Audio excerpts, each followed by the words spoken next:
Welcome to BookWorthy. Today we're talking with children's author Jerah Alvarado. She is the author of the bilingual book, Would You Rather Bible Water Adventure Edition. This playful picture book adopts the style of Would You Rather game books, while a reader picks a scenario. With a twist, this book prompts the children to choose whichever biblical water adventure they would prefer. Welcome to BookWorthy, Jerah. Hi everyone. Thank you for having me, Valerie. It's a pleasure to get to meet you. You've been on my list of people to bring on the podcast for a while, so I'm glad we're finally getting to have a conversation. Yay.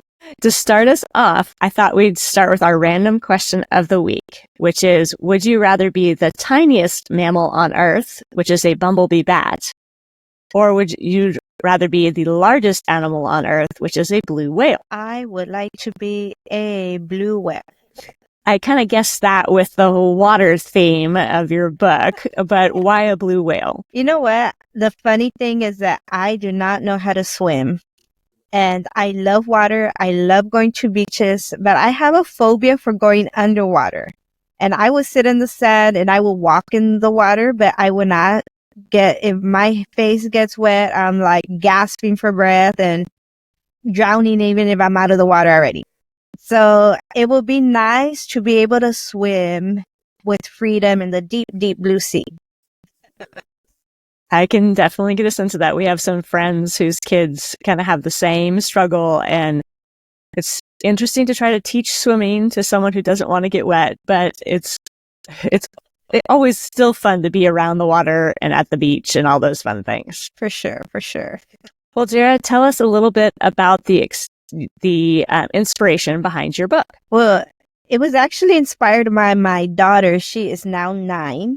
But when she was younger, I had a hard time having her read. She didn't like reading time. Ever since she was a baby, like my first daughter, I do flashcards and she sit there for half an hour just watching me do flashcards. My middle child, who's now 9, when I would do flashcards with her, she'd yank them out of my hand and toss them across the room. Like, she's never liked to do anything. She's never liked to sit still. So it came to a point where she was growing up a toddler. And to me, I was like, okay, if she doesn't want to read, that's fine. But she does need to learn about the Bible. And so it kind of started from there, where how can I make the Bible fun for her? And that's kind of where this series began. That's really neat. Now, of the would you rather prompts that you have in your book, which one was the most fun for you and your daughter to think about? So I didn't actually sit down and write this one with her. Actually, the second one, she had a lot to do with it. But in this one, for me, I really love the illustration of Jesus in the boat. That's like my favorite illustration. And I love the illustrator. She did amazing. And also Moses in the Red Sea. But for me, the one that spoke to me was Peter getting out of the boat. And I think it was, this was my first book. So I think a lot of it had to do with that. Like, it's scary to get out of your comfort zone and put yourself out there and put your baby book out there. And there are so many things. And that was kind of my thing of, okay, I need to step out of the boat like Peter. And I would tell myself that. And so that just really spoke to me during the writing process of that book. Yes, indie publishing definitely is a leap of faith, and God is faithful to drag us through kicking and screaming sometimes. Yes. Too fun. So what is the age range for your book? So I would say between 5 and 8, maybe even 9. So the good thing is, like, my 4-year-old, she likes it, but I don't know if she finds it too long, but she loves the characters and stuff. She's 4 years old, my youngest, and but what I like is that it's bilingual. So like even my oldest child, she likes trying to read the Spanish paragraphs and stuff.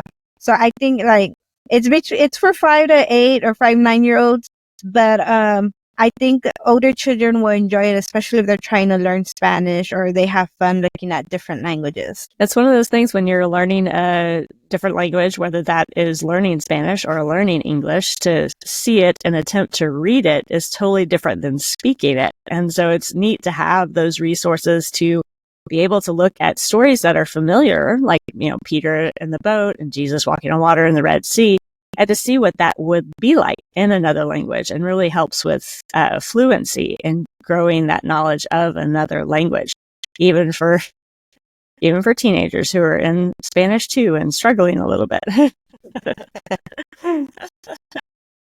For Well, sure. in your books, what you hope to communicate to these kiddos who read your books? What are you hoping they walk away with? So I want them to come out, knowing the Bible is fun. It's not boring. And also just knowing how big and mighty God is. Because in all of these stories, they're not normal stories. When does a sea part? But it's just showing God's, power, that he's able to do things. And I want them to see all the miracles that God does. And you know what? Things do happen when God's involved. And I want them to see that. I hope they see that in every story. I love that, to see these stories and see that God is involved both in Bible stories, and and God is still involved in our own lives too. I love that message for kiddos, because it can get a little overwhelming and big and hard, and it's good to see those reminders of God's faithfulness and power. So that's really fun. Now, when did your writing journey begin, Jerah? So I've always liked writing and journaling when I was a teenager, but I think it wasn't until maybe 2016, 2017, around there, I started blogging, and I was doing book reviews and stuff. And then I was reading a lot of books, and I was like, you know what? I want to write a book too. And so that's kind of when it started, when I started doing like craft classes that involved writing craft and stuff like that. Very neat. Now, did you set out to write books that were bilingual, or was that something that just kind of happened or were inspired to do? It kind of happened. So I knew I wanted a Spanish version. So, and the funny thing, this isn't my first book. My first book is, it's in the desk somewhere with, after several rejections. But now that I've learned so much, I'm like, I need to pull it out and fix it, So now I know why they were rejected. It's not because they were being mean. It's like it needed more work. But I always knew I wanted to have it in English and in Spanish. So my mom's from Mexico, and I lived over there like 13 years. And the Spanish language is very important to me. And so I wasn't expecting to be bilingual. I was thinking different books, but at the end, I was like, bilingual was pretty cool. It is cool to see things side by side and to growing confidence, especially for those young kids that might be stepping into school for the first time, and either English or Spanish is their first language. And so to have different books that give them the opportunity to have understanding but also learn at the same time is so sweet, and something definitely needed. I know we're both in Texas, so we have a lot of families that do speak multiple languages, and to have them feel like they belong, help them feel like they matter, is just and included in the community, in the book community as well, is just really important. Yes, it is. And like you said, here in Texas, like there's a lot of Spanish speaking children, and I love that. Also, my parents go to Mexico a lot, so I love being able to have something to send with them too. Like, here, send my books, and that's been great. What is it? Our parents are our biggest fans, right? They seem to get our books to places we don't think we would get them. Yes, for sure. Now, Jerah, did you always want to be an author? No, I don't know that I ever said I want to be an author, but I did always want to work with books. So I do remember when I was a teenager, when I was younger, I would say, I want to work at a library. I don't know if you remember back then, they would scan the books and I would hear the beep, beep. And I said, I want to do that. Beep. That seemed like so much fun. Yeah. And then as I grew older, a teenager, and I would read more fiction, and I just love the smell of books. I'm one of those weirdos that will open the book and sniff it. And I would say, I want to work at a publishing company where I can smell books. Like, I don't know if I imagine people standing by a printer just, I said they'll print out and I'll smell each one. I don't know. But I guess I've always had a love for books. And so here I am. I never imagined writing one, but here I am. It's amazing where God will bring us when he puts a passion in our hearts. And what is it I remember the power of the library card when you're like 6 years old and just the world seems so big. And I love that feeling. My kids are always like, when are we going back to the library? I'm like, let's go. So, because usually if we go to the library, we bring home the max amount of books that we're allowed. And it's usually a quiet afternoon for everybody. Those are always fun days. The same with my kids. You know, we go, and especially in the summer, we stock up and we come back, and it's like shopping, but you're not spending money.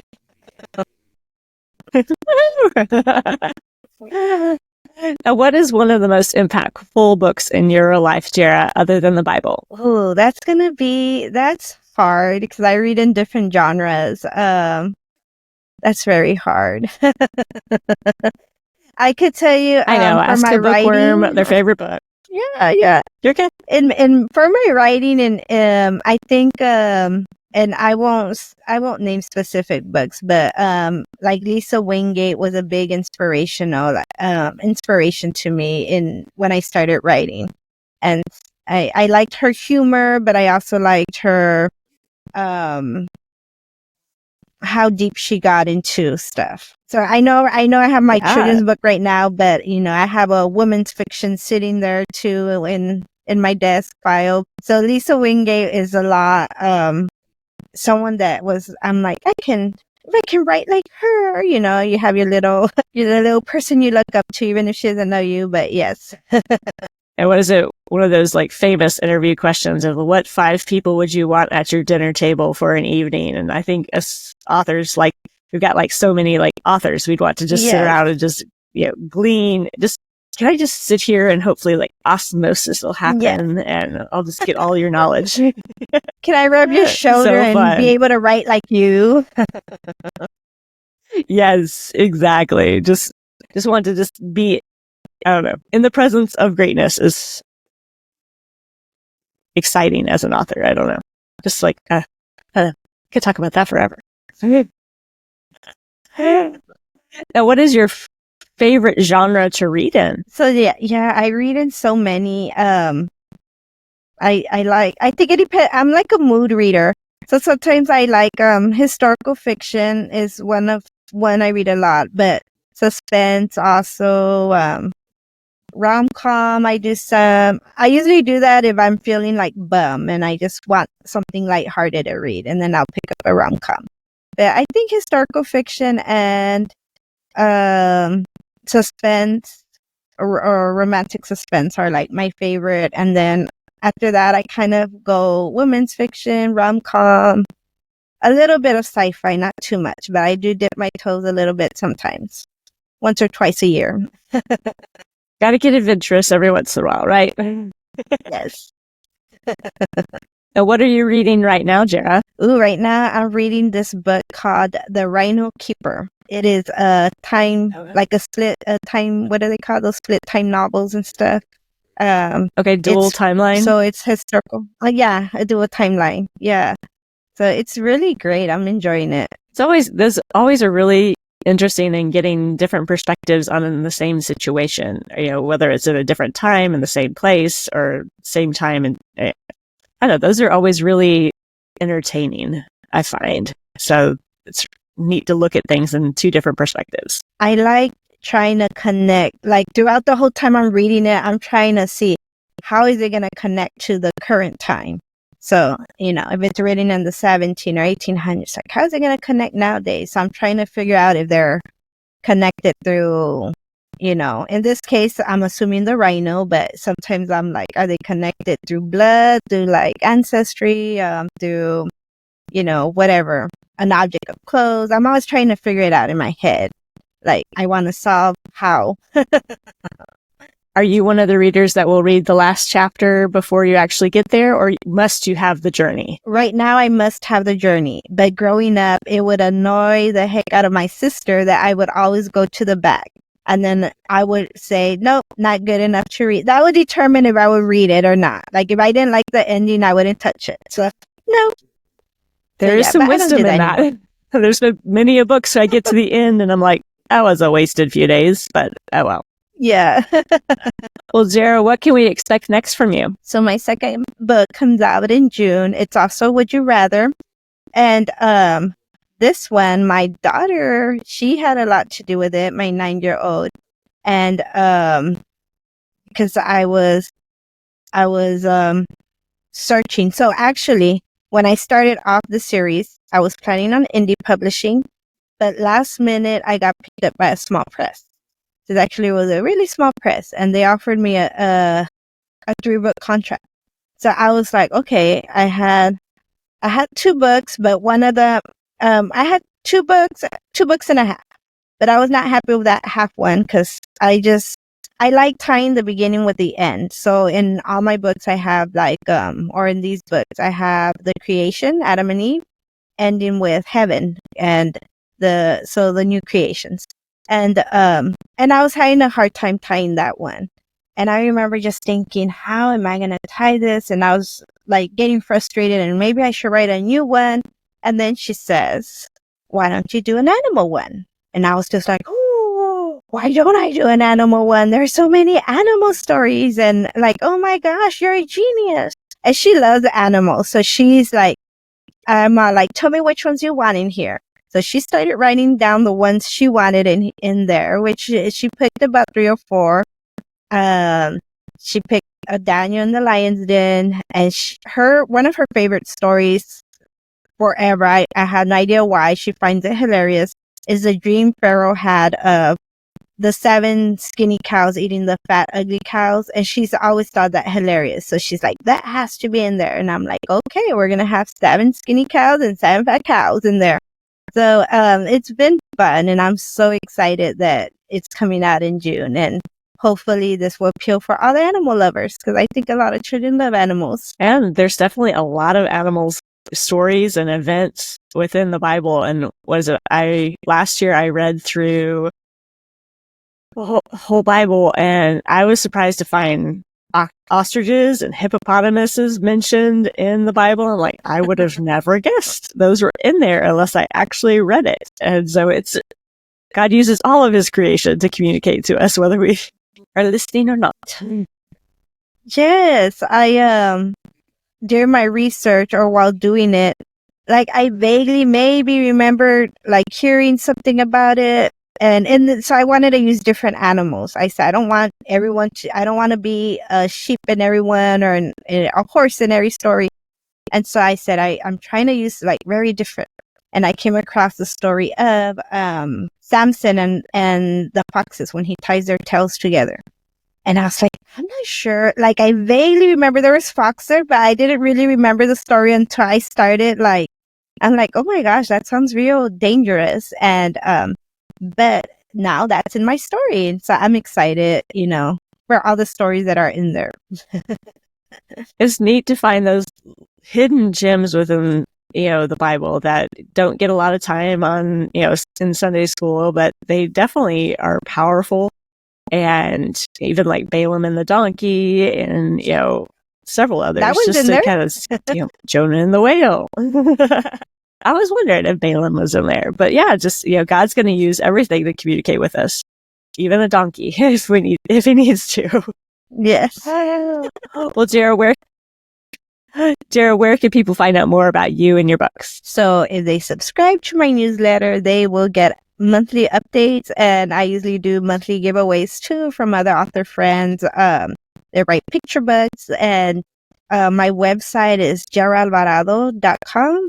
Or they could follow me on any of my social medias. I go by Jerah Writes on Instagram, and Jerah Writes on Facebook as well. I'm not as active there, but I do pop in when I have like Important news. I'll be sure to have those links in our description so people can find you easily for sure. Thank you so much for being with us today, Jerah. Thank you for having me, Valerie. It was so much fun. It was a joy, and thank you for joining Jerah and me on this episode of the BookWorthy podcast. Check the show notes for any books or links that we discussed to let us know in the comments if you'd rather be the tiniest creature on the planet or the largest. Be sure to join in this BookWorthy Summer Reading Challenge also, and you can find out more information about that at www.valeriecentris.com. Happy reading!